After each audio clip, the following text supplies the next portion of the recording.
আমার আজকের নিবেদনে কবি পার্বতী মোদকের লেখা একটি অনবদ্য কবিতা।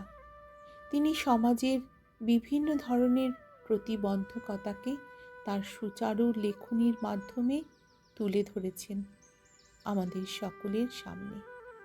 সেই রকমই একটি কবিতা পাঠ আজ আমার নিবেদনে। কবিতাটির নাম বাংলা দিদিমণি।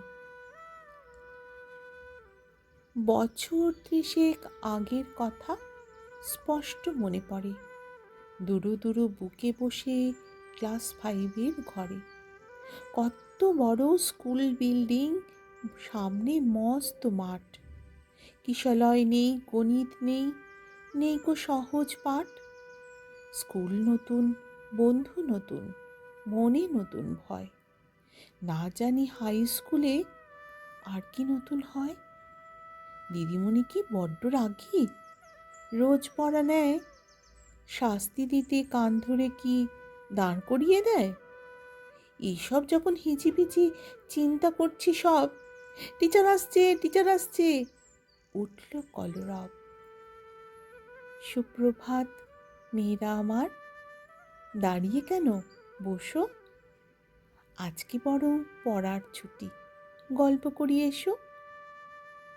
আমার মেয়ে কথাটা শুনেই হঠাৎ চমকে দেখি, লম্বা বেনি, ছোট্ট টিপে, ক্লাস টিচার। এ কি সাধারণেও নিপাট সাজ, দেখলে শ্রদ্ধা জাগে। এই মেয়েরা, আপন ডাকটা শুনলে মা মা লাগে। একে একে সবাই তোমরা পরিচয় দাও শুনি। তোমরা জানো আমি তোমাদের বাংলা দিদিমণি। তার চোখেই জীবন প্রথম অন্য রূপে দেখা, তার জন্য বাংলা ভাষা ভালোবাসতে শেখা। শিখিয়েছিলেন তিনি প্রথম, রিপু মোদের কটা। তার শিক্ষায় হিংসা ভুলে দরদি হয়ে ওঠা, তার জন্যই অসহায়ের সহায় হতে জানা। তার শিক্ষায় বলেছিলাম অন্যায়কে না না। তার জন্য প্রতিবাদে মুখর আমি আজ। তাকে দেখে ছোট্ট টিপে আমার প্রিয় সাজ। 40-এতেও স্বপ্নে তাকে মাঝে মধ্যে পাই। দিদিমণি, তোমার মতো মনের জোরটা চাই। কে অসুস্থ, কে খেলো না, কে হারালো মা, তোমার মতন অমন সাপোর্ট আর তো ছিল না।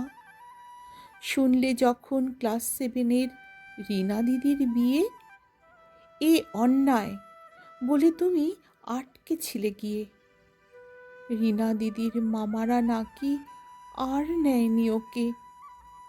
ভরসা হয়ে বলেছিলে মানুষ করব তোকে।